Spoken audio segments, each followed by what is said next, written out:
Hi mga kamarites! So may pa-intro na naman tayo. Bago yan, syempre.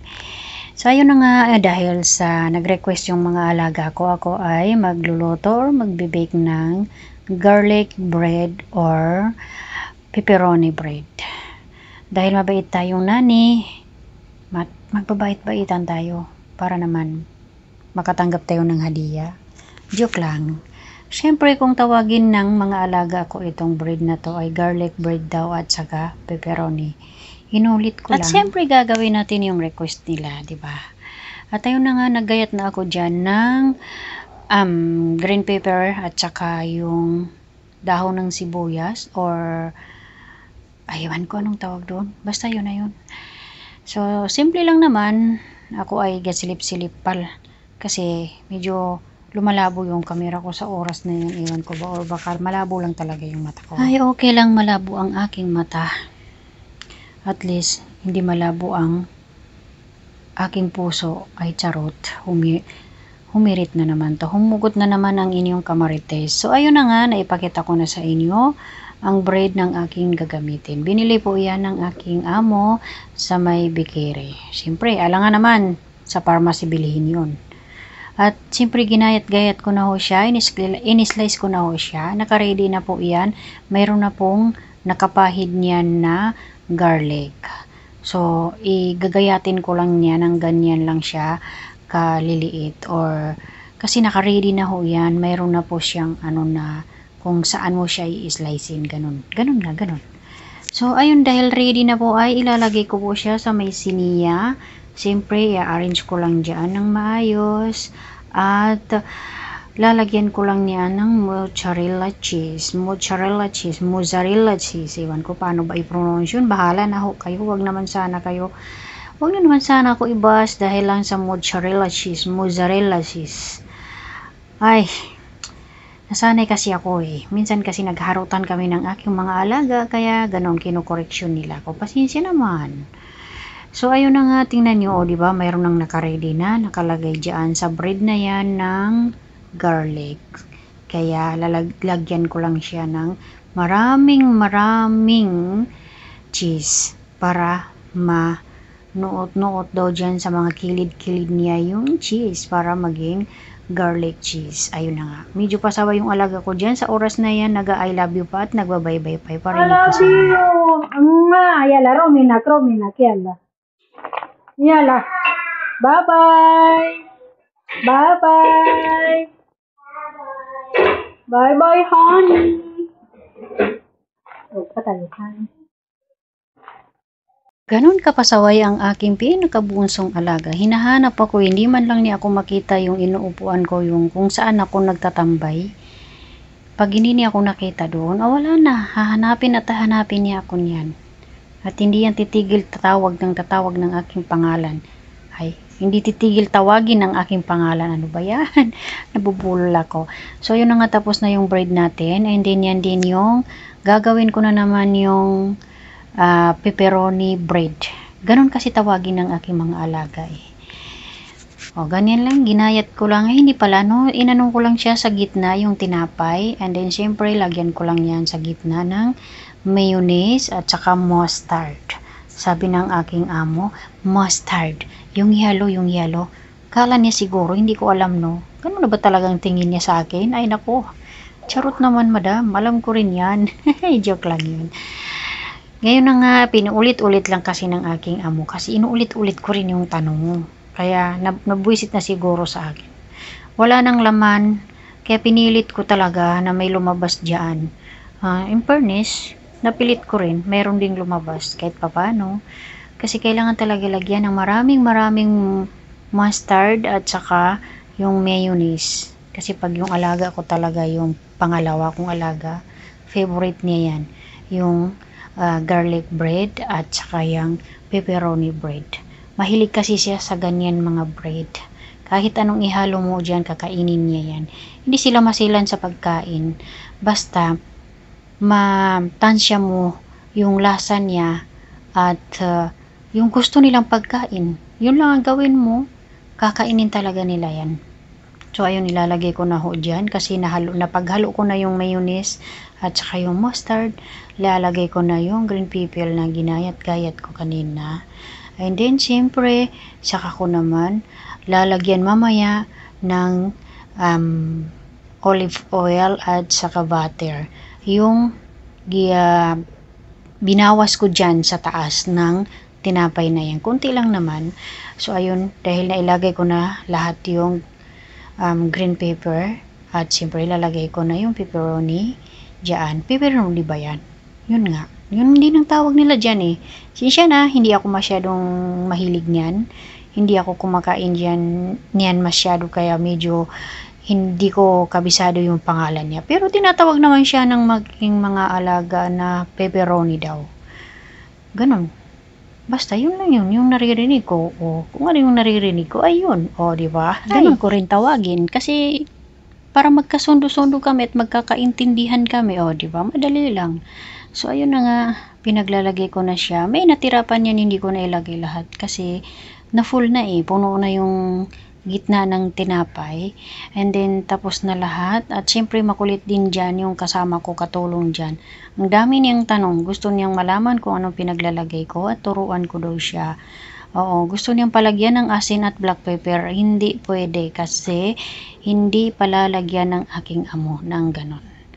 Ang sabi ko sa kanya ay manood ka na lang at akong bahala dito. Kasi iba yung recipe mo sa recipe ko. So, nanood na lang siya syempre. At ganyan, nilagay ko rin sa taas yung tawag nito, cheese. Mozzarella cheese. O, ayun na, na-perfect ko na. Ganon. Kailangan kasi maraming mozzarella cheese kasi yun yung gusto nila. At kakulit-kulit talaga ng aking katabi dyan, nakatulong dyan. Kasi gusto niya makita kung paano kong ilalagay. Alangan naman, antayin ko pa siya. Iakyat siya doon sa kabilang kusina kasi yung tinatambayan ko niyan dyan, ay yan yung bagong kusina nila. Oo. Kaya, umaakyat siya doon sa malaking kusina, yung lumang kusina kasi mayroon din siyang niluluto doon or inaayos na niluto niya para lagay doon sa lamesa. So, ayun na nga, nag-ready na rin ako dyan ng butter. Kunti lang naman kasi papahid ko lang dyan sa tinapay. Yung binawas ko sa taas ng tinapay na yan. Nilagyan ko rin ng olive oil at siyempre nilagyan ko rin yan ng kaunting asin at black pepper. Request kasi ng aking madam para maging crispy daw yung binawas ko dyan sa tinapay na yan. Siyempre kakainin din nila yun. Wala silang ititiran yan sa tinapay na yan. Paulit-ulit, tinapay ng tinapay. Ay, nagkaw. Naiiritan talaga ko dyan sa kasama ko. Tanong ng tanong, akala niya siguro kung ano pa yung sikreto na ilalagay ko dyan. Ganyan talaga siya. Nakakabwisit minsan, naiirita ako dyan sa babae na yan dyan. Pero, okay naman, mabait naman siya kahit papano. And then, ayun na nga, binulburan. Binulburan Ewan ko ba, paano ba yan? Pinaglalagyan ko lang siya ng kaunting olive oil doon sa taas ng tinapay na yun na may cheese at may hano. Ay, kung ano-anong nakalagay dyan sa taas ng aking tinapay. Hindi pala sa akin yan, sa mga alaga ko pala. So, yun na nga, medyo lagyan ko na rin siya ng kaunting asin. Baka, para naman magkalasa rin kahit papaano kahit konti. At ayun na nga, kinoreksyonan pa ako ng katulong. Sabi niya, ba't katabi mo yung brush pero hindi mo naman binobrush yung tinapay? Bakit mo pa ginagamitan ng spoon daw? Ano ba yan? Ang hirap talaga mag voice over. Pahilip nga mga kamarites. Hindi talaga madaling mag voice over. Hindi talaga madaling maging creator or vlogger. Ang hirap talaga pero tiis lang. Lalo na pag medyo may kahaba-habaan yung videos mo na i-edit mo sa ganitong paraan na pag-voice over. Ay naku, sobrang hirap.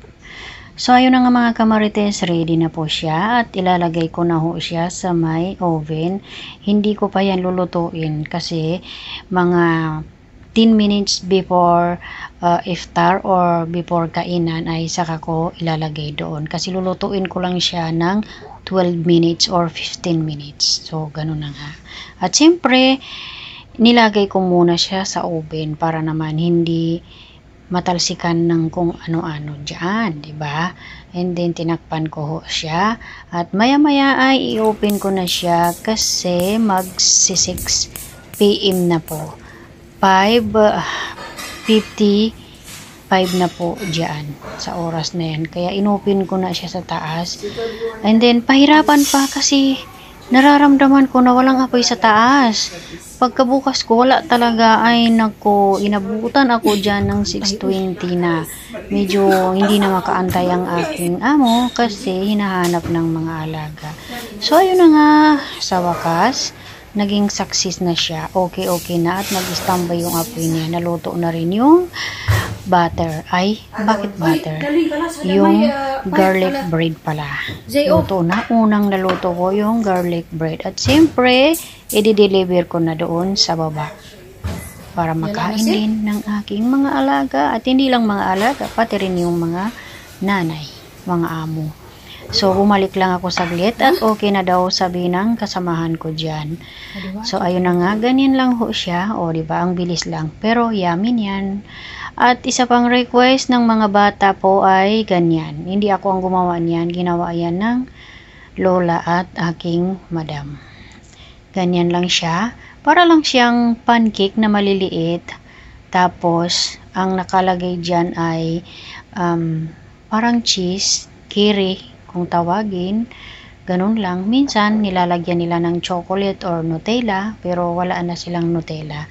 So, nakaready na po yung pan ko na may mantika at siyempre mainit-init na yan. Pwede ko na siyang ipaglalagay dyan. Pasensya na po kayo sa aking kawali, hindi po sa akin yan, kinalola yan.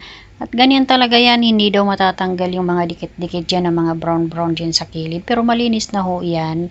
Huwag kayong mag-alala, hindi po yan dirty. Iwan ko lang dyan sa mga katulong dyan, bakit hindi matanggal.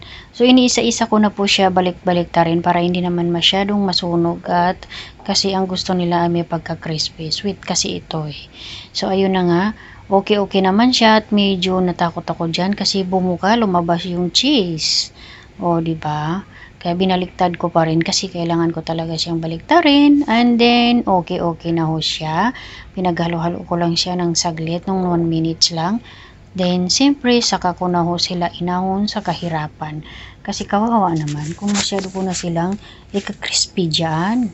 O, diba? Ay, masarap ho yan na gustuhan ko yung lasa niyan, lalo na pag may honey. Eh, hindi naman honey yung nilagay ko niyan. Syrup lang siya na sugar. So, ayan, i-arrange ko lang dyan. Simple lang naman kasi mga bata lang at saka yung mga nanay kakain din. Hindi naman sila lang naman. Kaya ganyan lang ho. Plato ko lang ho nilagay. At dyan, ibubuhos ko na yung ginawa nila dyan. Yung gumawa niyan, syrup na yan ay yung mga katulong dyan. Hindi po ako ang gumawa niyan. So, ready na po siya. Okay na po siya mga kamarites.